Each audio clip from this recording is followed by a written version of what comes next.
사도 바울이 2차 전도 여행을 마치고 이제 예루살렘 교회에 선교 보고를 하고 3차 전도 여행을 준비하기 위해서 브리스길라와 아굴라를 예배소에다가 딱 심겨 두고 자기는 예루살렘으로 그리고 선교 보고를 하고 있었고, 그 사이에 어떤 일이 있었는가 하면 브리스길라와 아굴라가 예배소에서 누구를 만났어요?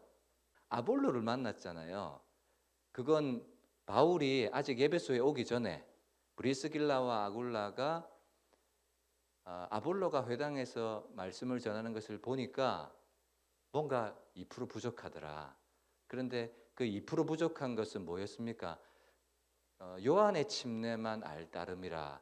요한의 침례는 여러분 회개하고 내가 죄인이구나. 그리고 나에게 예수님이 필요하구나. 그리고 예수님을 믿고 구원받게까지 하는 데는 된다고 그랬잖아요. 하나님 나라 백성 되게까지는 된다 그랬잖아요. 그런데 아볼로는 어떤 사람이 될 인물이었습니까? 그냥 너 한 사람 예수 믿고 천국 가라 그런 인물이 아니라 이 아볼로를 통해서 고린도 교회에 제2대 목회자로 세울 사람이었기 때문에 그는 하나님 나라 백성을 넘어서 하나님 나라의 일꾼으로 세워져야 될 사람이었기 때문에 일꾼은 반드시 뭐가 있어야 돼요?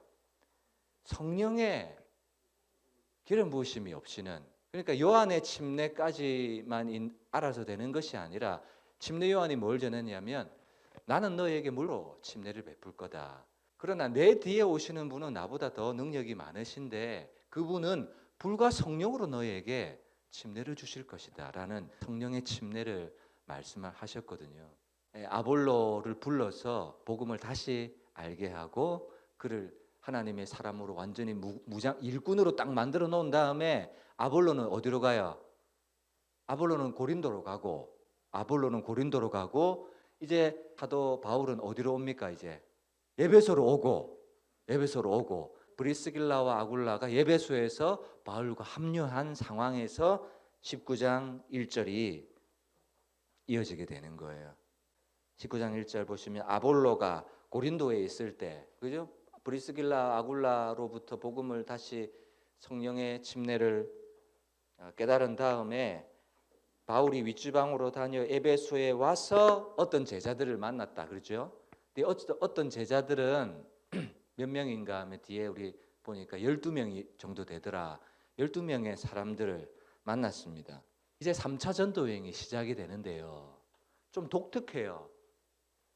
1차 전도여행, 2차 전도여행 시작되는 그런 장면들을 보면 뭐 교회에 파송을 받고 이렇게 시작이 되거나, 2차 전도여행 유럽 마게도니아 지역을 올 때는 성령께서 환상을 통해서 마게도니아 한 사람이 와서 우리를 도우라 이런 것으로 선교 여행이 시작이 됐는데, 그죠? 시작이 조금 교회 파송이라든지 성령의 지도라든지 이런 것이 있었는데 3차 전도 여행의 시작은 어떻게 시작되는가 하면 2절 어떤 12명의 제자들을 만나서 이르되 너희가 믿을 때에 성령을 받았느냐 하면서 3차 전도 여행이 시작이 돼요. 조금은 이런 질문은 좀 직설적인 질문이고 당혹스러운 질문이지 않습니까? 그죠? 신앙생활 하고 있는데 어떤 분이 여러분들에게 신앙생활 하면서 성령 받았습니까? 이렇게 물으면 좀 당혹스럽고 좀 직설적인 질문이기도 하고 이제 도전적인 질문이잖아요. 그 아볼로가 어떤 사람이었는지를 염두에 두시면서 오늘 이 말씀도 들으셔야 돼요. 아볼로가 어떤 사람이었어요? 과거에는 요한의 침례까지만 알았던 사람이었어요. 그리고 사도 바울이 예배소로 와 보니까 누가 있어요? 제자들이 있는 거예요. 이 제자들은 누구의 제자들일까요? 아볼로의 제자예요. 아볼로의 제자. 내가 제자를 만들면 자기 수준의 제자밖에는 못 만드는 거예요.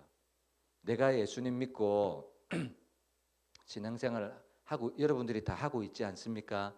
여러분의 옆에 있는 사람은 내 수준의 신앙생활을 하는 사람, 그 사람밖에 못 만드는 거예요. 무슨 말인지 아시겠죠? 왜 그럴 수밖에 없냐면 나를 보고 신앙생활을 하니까 자기 수준의 신앙의 수준밖에 안 되는 거예요. 그래서 여러분 개척교회는요 기존의 성도들이 참 중요해요. 왜냐하면 신앙생활은 물론 새가족반이나 성숙자반이나 성경 공부를 통해서 듣고 배우기도 하지만 신앙생활은 보고 배우는 것이 참 커요. 보고 배우는 거예요. 저분이 다른 성도들이 이럴 때는 이렇게 신앙생활 하는 거구나. 이럴 때는 이렇게 신앙생활 하는 거구나라는 것을 보고 배우는 거예요. 그래서 내 옆에 있는 사람은 내가 하는 대로 신앙생활을 할 수밖에 없는 거예요. 아볼로가 요한의 침례밖에 알지 못하니까 아볼로의 제자 역시도 누구 수준밖에 안 되는 거예요. 자기 수준밖에 안 되는 이 제자들을 남겨놓고 자기는 고린도로 간 거예요. 그리고 사도 바울이 와 보니까 아볼로가 만들어 양육해 놓았던 제자들 12명의 제자들이 어떤 수준이었는지를 똑같이 보여주는 거예요. 브리스길라 아굴라가 아볼로를 다시 하나님의 용사로 만들어 놓았고 지금 사도 바울이 에베소에 와서 어떤 제자들을 만나서 묻되 너희가 믿을 때 성령을 받았느냐 이렇게 물으니까 우리는 성령의 계심도 듣지 못했다. 누구로부터 듣지 못한 거예요? 아볼로로부터. 복음을 전수해 주는 사람들로부터 성령의 침례, 성령의 계심도 듣지 못했다. 그러니까 전한 것은 구약에 예언되어 있는 메시아가 예수님이다. 거기까지밖에 소개시켜 주지 않았던 거예요. 자, 여러분 신앙생활 하는데 성령에 대해서 모르겠다. 성령이 누군지도 잘 모르겠다. 성령에 대한 경험이 없다. 여러분, 자, 그런 사람에 대해서 우리는 첫 번째 태도, 그래도 된다. 야, 그래도 예수 믿은 것이 어디고야. 천국 가는 것이 어디고야. 그래도 감사하다야. 뭐 그럴 수 있다고 생각해요. 그러나 제가 볼 때는요, 치명적인 약점이라고 생각해요. 신앙생활 하는 데 있어서.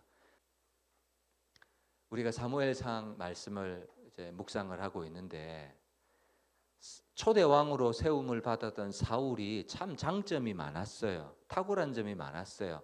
그런데 그 이스라엘의 왕으로 세워지는 그 왕에게 있어서 참 중요한 것이 하나님 말씀에, 하나님의 왕은 대리 통치자이기 때문에 하나님의 말씀에 적극적으로 순종해야 되는 것이 제일 중요한 가치거든요. 그러니까 왕이 되면 이 율법서의 등사본을 기록해서 매일 날마다 읽고 그 읽은 대로 통치를 해라. 이것이 왕의 유일한 덕목인데 하나님의 말씀에 불순종하는 것은 치명적인 왕의 자질의 약점인 것이거든요.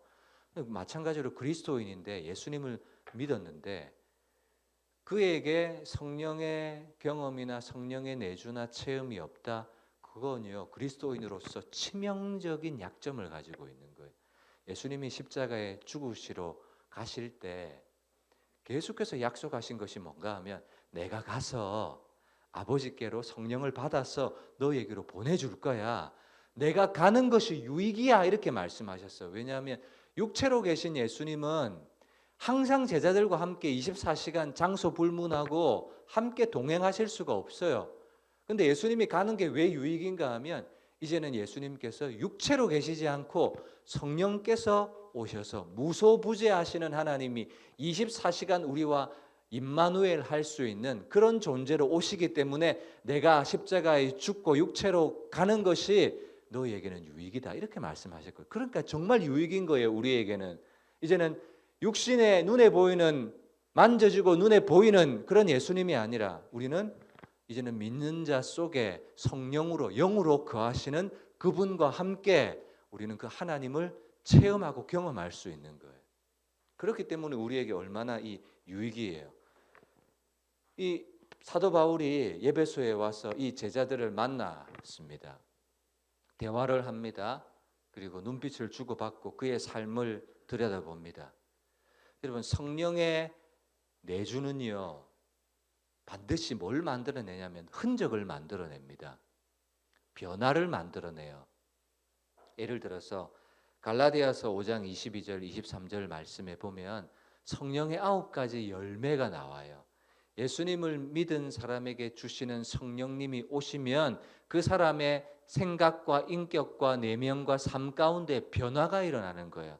이걸 금지할 법이 없다는 거예요. 그러니까 성령이 오시면 이런 인격이 흘러나올 수밖에 없다. 이게 성경의 약속이거든요. 예전에는 그렇게 미웠는데, 예전에는 그렇게 화가 불뚝불뚝 올라왔는데, 예전에는 그냥 상황에 따라서 그냥 내 성질대로 했는데, 이제는 양선, 선을 택하고 사랑을 택하고 충성하게 되고, 이런 성경의 내면의 인격의 열매들이, 흔적이 내 안에 일어나게 되는 거예요. 성령이 오셔서 내 육체를, 내 인격을 지성소로 삼으시면 그런 변화들이 일어나게 된다는 거예요. 성령이 내 영과 혼과 육의 좌소로, 인격의 좌소로 흘러 넘쳐서 사람들이 그것을 보게 되고 변화를 인식하게 된다는 것이죠. 근데 에베소에 와서 사도 바울이 이 제자들을 만나서 대화해 보니까 삶도, 내면의 인격적인 변화도, 흔적도 발견되어지지가 않는 거예요. 언어로서 표현이 되거든요. 여러분, 사람도 만나서 대화를 해보면 그 사람의 신앙이 어느 정도인지, 성숙이 얼마나 성숙되었는지 어느 정도 알 수 있어요. 이 대화를 통해서. 사도 바울이 아마 이 제자들과 그랬던 것 같아요. 왜 이런 질문들을 하겠습니까? 다짜고짜. 이 제자들을 만나서 교제를 해보니까 이 제자들 속에 이 성령의 열매와 인격적인 변화들이, 흔적들이 전혀 나타나지 않은 그런 사역자의 감이 있거든요. 그러니까 질문하는 거예요. 너 예수 믿을 때 성령을 받았느냐? 그러니까 이런 질문이 괜히 나온 게 아닌 거예요. 여러분, 3차 선교 여행을 앞두고 이것이 얼마나 중요한지를 모르겠습니다. 여러분, 아까 우리가 기도할 때 내 인생에도 오순절이라는 사건이 있는가? 이런 제가 질문을 드린 적이 있었죠. 여러분, 예배소에 있는 제자들은 사도 바울이 온 이후로 지금 이 예배소 사람들은 오순절을 경험하는 거예요. 지금 이 예배소 사람들에게 있어서는 오순절이 사도 바울의 3차 전도 여행으로 일어났던 거예요. 늘 회당 중심의 사역을 했는데 사도 바울이 질문으로 시작하는 거예요. 너희가 믿을 때 성령을 받았느냐? 이렇게 시작하는 것 자체가 여러분 여기에서 메시지가 있는 거예요. 3차 전도 여행도 중요하지만 예배소 사람들이 그 어떤 것보다도 성령 받는 것이 정말 우선이었다라는 메시지를 우리에게 주고 있는 거예요. 여러분, 우리에게도 우선적인 인생의 문제들이 참 많습니다. 우선적인 필요들이 저는 참 있다고 생각합니다. 사업에도, 인생을 살아가는 중에도 우리에게 정말 필요한 우선적인 일이 있어요. 그러나 성경은 인생의 중요한 일을 이루기 전에 오순절 사건이 먼저 일어나야 된다는 것을 가르쳐주고 있습니다. 사도 바울에게 여러분 3차 전도 여행 시작해요. 2차 전도 여행 마게도냐 갈 때 성령께서 오셔서 말씀해 주셔서 길이 열렸잖아요. 여기서도 에베소 사역을 시작을 하는데 어떻게 시작을 하느냐? 성령이 오시지 않으면 불가능하다. 이런 사실들을 말씀해 주시는 거예요. 성령이 없이는 불가능하다. 한계가 있다라는 사실을 우리에게 보여주고 있는 것입니다. 우리에게도 그렇게 적용이 될 수 있을 거라고 생각합니다. 다양한 중요한 일들, 필요한 일들, 우선적인 일들이 있지만 무엇보다 저와 여러분 개개인 역시도 성령을 경험하고 성령의 임재, 성령을 받는 일이 그 어떤 것보다도 우선적이다라는 사실들을 저와 여러분들이 좀 동의했으면 좋겠습니다. 성령을 경험하지 않은 사람들에게 있어서 오늘 사도 바울이 예배소에서 3차 전도 여행을 시작하는 이 날은 이들에게 있어서 오순절을 경험한 사건이 되었다는 거예요. 여러분, 제자들은 마가 다락방에 오순절 날이 이미 이름에 성령이 그 모인 무리들에게 바람처럼 불처럼 임해 주신 그 성령 강림의 사건 이후로 이 예루살렘을 넘어서 사마리아를 넘어서 유대를 넘어서 땅끝까지 이르러서 이제 3장, 4장, 5장, 6장, 7장, 8장 계속 뭐가 일어나요? 복음이 확장되어지는 새 시대를 여는 그런 전환점이 제자들의 인생에 펼쳐졌거든요. 마찬가지예요. 예배소 지역에 사도 바울이 3차 전도 여행을 성령 받았느냐부터 시작해서 새로운 예배소 지역에 전환점이 일어나는 것처럼 저와 여러분들도 똑같습니다. 여러분, 성령을 경험하지 않은 그리스도인은 제가 치명적인 약점이 있다 이렇게 말씀을 드렸습니다. 성령 받지 않으면 나 한 사람 믿고 예수님 믿고 천국 가요. 그것으로 끝이에요. 하나님 나라 백성은 돼요. 그러나 여러분, 성령 침례는 뭔가 하면 내가 죄인이라는 사실을 깨닫고 나에게 예수님이 필요하다는 사실을 고백하고 그리고 회중들 앞에서 나의 믿음과 신앙을 고백하고 물에 잠기는 거예요. 여러분, 침례 받아 보시면 침례는 물에 잠기는 거예요. 세례는 물을 뿌리는 거지만 물에 잠겨서 그냥 꼴까닥 죽는 거예요. 근데 물 침례는 한계가 뭔가 하면 여러분, 예수님이 물 침례 딱 받으시고 물에서 올라오시니까 어떤 일이 일어났습니까? 성령이 오셨어요. 누가복음 표현하냐면 기도하실 때에 성령이 오셨어요. 그런데 예수님이 물에 올라오셨는데 성령이 안 임했어요. 그러면 어떻게 돼요? 구원은 받지만 그의 한계가 뭐냐 하면 죄를 이길 수 있는 능력이 없어요. 그리고 사명이 없어요. 그 사람은. 구원은 받기는 받았지만 인생을 어떻게 살아갈까요? 자기 목적대로, 자기 방향대로, 자기 노력대로 살아가는 삶밖에 안 되는 거예요. 근데 예수님이 침례를 받고 물에서 올라오시니까 성령이 비둘기처럼 하늘로부터 탁 임하시니까 그때부터 예수님의 사명, 예수님의 길, 예수님의 꿈이 분명한 거예요. 예수님의 꿈은 뭐였습니까? 끊임없이 십자가에 죽으러 가시는, 아버지의 꿈을 성취하러 가시는, 그 꿈을 위해서 가시는. 그게 어떻게 가능해요? 성령이 오시니까. 마찬가지예요. 우리도 물침례는 받아요. 그러나 물침례는 공동체 가운데 일원이 되게 하는 데는 목적을 충분히 달성하는 거예요. 그리고 나의 신앙을 고백하는 것은 목적을 달성하는 거예요. 내가 구원받았다라는 사실을 시인하는 것은 목적을 달성하는 거예요. 그런데 그 이후에 성령을 받지 않으면 어떻게 됩니까? 육신의 정욕, 안목의 정욕, 이생의 자랑 그대로 따라갈 수 있는 가능성이 그에게 농후한 거예요. 왜냐하면 성령께서 오셔야 그에게 죄를 이기고 죄를 싸우고 내 인생의 목적과 사명이 분명해지고, 그리고 사도행전이 보여주는 것처럼 사도행전은 성령이 임한 다음에 예루살렘과 온 유대와 사마리아와 땅끝까지 이르러 증인이 되게 하는데, 백성과 증인은 차원이 달라요. 구원받은 백성은 구원받은 백성이죠. 근데 하나님 나라 증인은요, 하나님 나라 일꾼이고요, 용사예요. 그러니까 성령 경험이 없다는 것은 치명적인 약점이고 그에게 치명적인 한계다라는 것이죠. 여러분, 교회 안에도 성령의 기름 부음 없는 여러 사역들을 얼마든지 할 수가 있습니다. 제가 성령 경험이 없는 성도는 치명적인 약점이다 표현했지만, 성령이 없는 사역은요, 치명적인 약점을 넘어서 파괴적일 수도 있는 거예요.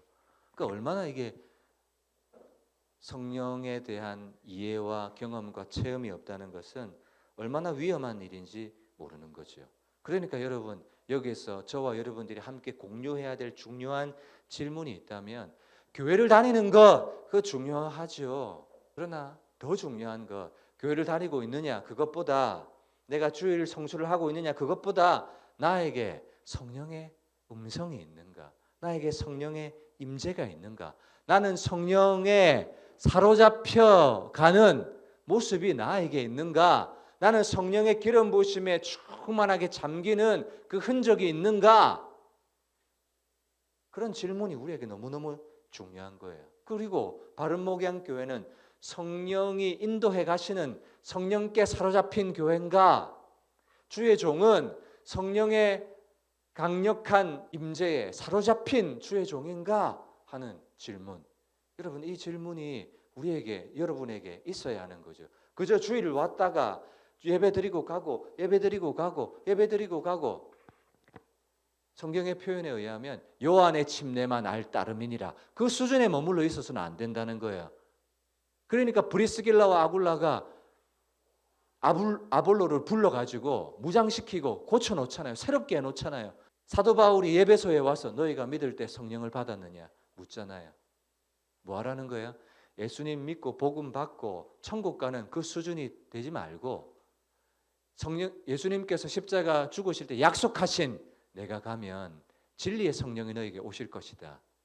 성령 하나님은 경험되는 하나님이 성령이세요. 경험되는 하나님. 이제는 육체로 계신 예수님은 손으로 만지고 눈으로 보이지 않습니다. 그럼 어떻게 우리가 그 예수님을 경험하고 만날 수 있습니까? 여러분, 복음은 여타 종교 중에 어떤 한 종교가 아니고 윤리도 아니고 사상이나 개념도 아니고 경험되고 체험되어지는 종교거든요. 성령 하나님은 경험되는 하나님이 성령 하나님이시기 때문에 저와 여러분들이 이제 예수님을 믿었다면 이제는 예수님을 믿고 천국 갈 수 있는 그 수준에 우리는 가야 되죠. 그러나 그런 하나님이 백성이 되고 난 이후에는 어떻게 돼야 돼요? 아볼로처럼 성령 경험하는 사람으로, 아볼로의 12 제자처럼 성령을 경험하는 사람들로. 그래서 사도 바울이 복음을 전하고 침례를 베푼 이후에 어떻게 합니까? 안수함에 성령을 받는지라. 이렇게 성경은 기록하고 있습니다. 아볼로는요, 자기와 똑같은 사람 만들어 놓고 간 거예요. 자, 4절 한번 보세요. 4절. 사도 바울이 이르되, 같이 읽습니다. 시작. 바울이 이르되 요한이 회개의 침례를 베풀며 백성에게 말하되 내 뒤에 오시는 이를 믿으라 하였으니 이는 곧 예수라 하거늘. 요한의 물 침례는 궁극적으로 지향하고 있어요. 어디로? 성령을 받는 자리까지. 침례를 받았다면 이제는 성령의 침례를 받아야 된다라는 사실을 도전하고 있는 것이죠. 신앙생활은 어떤 면에서는요, 성령으로 내 안에 거하시는 예수님과 함께 교통하고 교제하며 걸어가는 길이라고 할 수가 있습니다. 성령이 없이는 한계가 있습니다. 어떤 한계요? 죄를 이길 수 없어요. 새 사람으로 살아갈 수 있는 힘이 없어요. 침례 받고 물 위에서 올라왔는데 여전히 성령이 없다 그러면 내 정신으로 살아가는 정도밖에 안 된다고요. 그리고 내가 가지고 있는 목적 시선대로 살아갈 수밖에 없어요. 그런데 성령이 오시면 연합이 되면, 여러분, 인간의 영은 독특한 특성이 있습니다. 그게 뭔가 하면요, 영은요 연합이 가능하고 교류가 가능해요. 성령으로 합한 자는 그의 영과 하나가 된다, 이런 말씀이 고린도서에 있거든요. 여러분, 음녀와 합하는 사람은 그 음녀와 하나가 돼요. 귀신의 영이 오면 그 귀신의 영과 하나가 돼요. 그러니까 인간의 영은요, 다른 영과 연결이 되고 혼합이 되고 하나가 될 수 있는 독특성이 있어요. 그러니까 성령과 하나가 되면 성령이 그를 이끌어가는 거예요. 잠언서나 전도서 같은 말씀에 보면 음녀를 주의해라, 이런 말씀이 있거든요. 그런 음행하는 여자와 하나가 되면 그 음행하는 여인의 영혼과 하나가 돼가지고 음행을 쫓아가는 거예요. 귀신의 영이 임하면요, 그 귀신에 이끌리는 거 왜 그래요? 그의 영과 하나가 되기 때문에 그래요. 왜 성령 받는 것이 중요한가 하면 성령이 없이는 누구 정신으로 살아요? 지정신이거나 귀신 정신으로 살아가거나 세속적인 정신으로 살아가는 그것밖에 안 되기 때문에 여러분, 성령을 경험하는 것은 그래서 중요한 거예요. 더구나 사도행전의 입장에서 보면 복음과 교회의 일꾼으로서는 결격 사유예요. 결격 사유. 그래서 브리스길라 아굴라가 아볼로를 불러서 딱 무장을 시켜 놓고 있는 것이죠.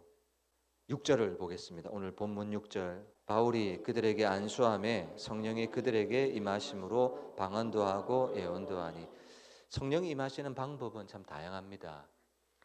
고린도전서 12장 3절에 보면, 자, 성령이 아니고는 예수님을 향해서 예수님 믿습니다. 예수님 나의 주님이십니다. 이렇게 말할 수가 없는 거예요. 그러니까 성령이 있어야 뭘 할 수 있어요? 예수님을 향해서 예수님 나의 구세주이십니다. 내가 예수님을 믿습니다. 나의 주여 할 수 있는 것이 이미 그 사람 속에 성령이 임하셨다는 증거다, 이렇게 말하고 있거든요. 그러니까 여러분들 여기 누구도 열애 없이 예수님에 대해서 예수님 나의 주님이십니다, 이렇게 고백할 수 있는 것은 바요나 시모나 이를 내게 알게 한 것은 혈육이 아니요 하늘에 계신 내 아버지시니라, 이렇게 얘기했잖아요. 혈육에서 배워서 알아서 내가 고백하는 것이 아니라 성령께서 이미 내 안에서 예수님을 깨닫고 고백할 수 있게 하셨다라는 거거든요. 그러니까 여기 지금 다시 성령이 안수함에 임했다는 것은 신학적으로 다양한 입장들이 있습니다. 성령 침례는 꼭 구원이다, 구원받았다 이렇게 말하는 사람이 있고 구원받은 자에게 주시는 두 번째 축복이다 이렇게 말하는 사람도 있고 개혁주의 신앙이나 오순절 입장에서는 조금씩 달라요. 그러나 저는 그것이 여러분에게 중요하지 않다고 생각하고 중요한 것은 그 성령의 내주, 그 성령의 충만함, 그것이 우리에게 필요하다는 그 절박함을 우리가 이 시간은 공유해야 된다는 거예요. 그 어떤 것보다도 새 사람으로 살아갈 수 있는 능력은 성령이 주시는구나. 사명을 감당할 수 있게 하시는 능력을 성령이 주시는구나. 죄와 싸울 수 있게 하는 능력 성령이 주시는구나. 세상의 가치관을 따라 살지 않게 하는 능력은 성령이 주시는구나. 내가 사람들을 두려워하지 않고 하나님을 두려워하고 경외할 수 있게 하는 능력은 성령이 주시는구나. 이런 마음이 중요하지. 개혁주의 신학이니 뭐 이런 것들은 우리에게 논할 바가 아니라고 생각을 합니다. 내 안에 내주하시는 성령, 이끌고 깨우침을 주시는 성령 앞에 내가 반응할 동기, 준비가 되어 있느냐, 이런 질문들을 여러분들에게 드리고 싶고, 그 성령이 내 안에서 주장하시는 그 주장에 내가 이끌리고 순종할 수 있는 자세가 되어 있는가, 내 뜻을 내려놓고 순종할 준비가 되어 있는가, 죄와 싸울 마음이 나에게 있는가. 여러분, 이런 질문들, 이런 태도들 우리에게 한번 살펴보았으면 좋겠습니다. 여러분, 성령 받기를 원하시죠? 네, 여러분들이 원하는 것보다 하나님께서 더 우리 안에 거하시기를 기뻐하시고 더 원하시거든요. 저는 우리가 원하는 것보다, 내가 원하는 것보다 하나님이 더 원하신다고 생각해요. 뿐만 아니라 우리 역시도 절대적으로 필요한 사건이 내 인생에 일어나야 될 오순절 사건, 마가다락방에 누가 갔겠습니까? 믿는 자가 갔어요. 그 간들 무슨 소용이 있겠냐? 한 사람들은 안 갔을 거예요. 그 사람들은 경험하지 못했습니다. 저와 여러분들이 이 시간 이 찬양 함께 기도하는 마음으로 다시 한번 고백하면서 하나님이 더 우리 안에 성령으로 거하시기를, 내 육체를 성전 삼고 다스리고 통치하시기를 기뻐하신다는 사실을 먼저 인식을 하고, 우리 역시도 그냥 내 인생에 예수님 믿고 교회 다니고 주일 성수하고 그 정도로 그치는 것이 내가 아볼로구나, 내가 12명의 제자였구나 라는 사실이 깨달아졌다면, 나에게도 믿을 때 성령 받았느냐, 누구에게 도전하는 말씀이에요? 나에게 도전하는 말씀. 여러분, 믿을 때 성령을 받으셨습니까? 이 시간 오늘 이 들었던 말씀을 생각하면서 나도 성령이 필요하구나, 나에게도 오순절 사건이 필요하구나, 제자들의 인생의 역전과 전환과 변혁을 가져왔던 사건이 있었구나. 이 지점, 이 오순절의 지점은 참 중요하다고 생각해요. 이 지점이 있었기 때문에 예배소의 앞으로의 3차 전도여행의 사역은요, 놀랍게 펼쳐져요. 온 도시 전체가요 확 바뀌어요. 누가 하신 거예요? 성령이 하신 거예요. 이 성령 받았느냐, 이 질문은 그래서 중요한 것이에요. 성령님 인정합니다. 성령님 환영합니다. 지금 내 안에 오셔서 나에게 내 인생의 오순절을 만들어 내주시기를, 지금 내 안에 오셔서 갈급한 내 영을, 그리고 병든 나의 몸도, 병든 나의 마음도, 풀리지 않는 막힌 내 인생의 문도, 내 가정도, 내 사업에, 그리고 앞으로 미래가 얼마나 불투명합니까? 이 불투명한 미래를 어떻게, 여러분, 세상 사람들은 불투명한 미래를 어떻게 살아가요? 운에 기대하거나 아니면 불확실성한 이 인생을 다른 것에 기대하겠죠. 우리에게는 다른 그 무엇도 없을 수 있어요. 그러나 내가 너희를 그와와 같이 내버려 두지 아니하고 너희에게로 와서 말씀 주고 음성 주고 전략 주고 힘 주고, 때로는 이때는 이렇게, 때로는 이때는 저렇게, 때로는 강력하게 혹은 따스하게, 잔잔하게, 이슬처럼, 그러나 분명하게. 바람은 눈에 보이지 않지만 나뭇가지가 흔들리는 것을 보면서 바람이 있다는 걸 알아요. 성령도 그와 같아요. 성령은 보이지 않아요. 그러나 분명히 살아 역사하시고 경험되어지시는 하나님으로 오늘 이 시간 여러분들 육체 가운데 영혼 가운데 영혼의 자소 육의 자소 그 자소를 흘러넘쳐서 여러분들의 언어 속에 삶의 판단과 결정 속에 성령께서 개입하시는 이런 일들이 있으시기를 주님의 이름으로 축복합니다. 우리가 이 시간 믿음으로 찬송하고 기도했으면 좋겠습니다.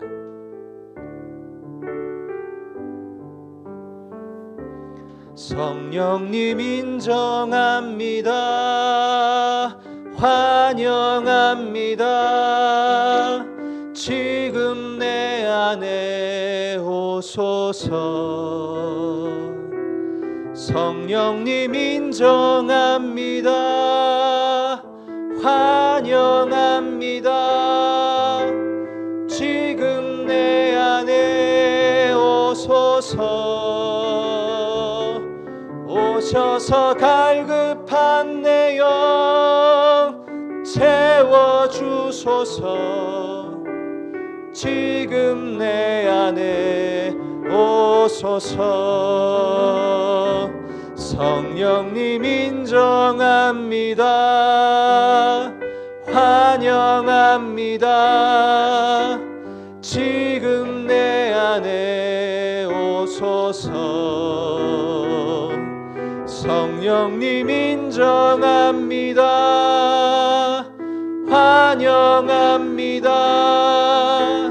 지금 내 안에 오소서.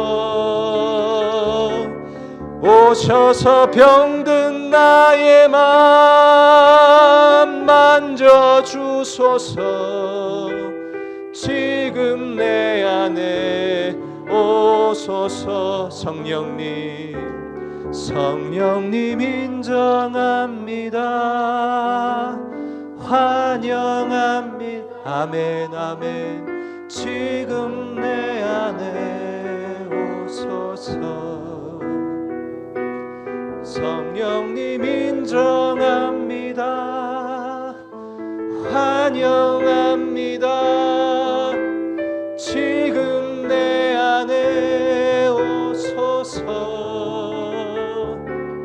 오셔서 아멘 아멘 아멘. 지금 내 안에 오소서. 여러분 성령님이 임하는 방법은요 특별한 방법이 없습니다. 사람들은 내 방법이 맞나 저 방법이 맞나 생각하지만 여러분 믿는 자에게 오시는 성령이시고요. 또 여러분 성령님을 사랑해야 합니다.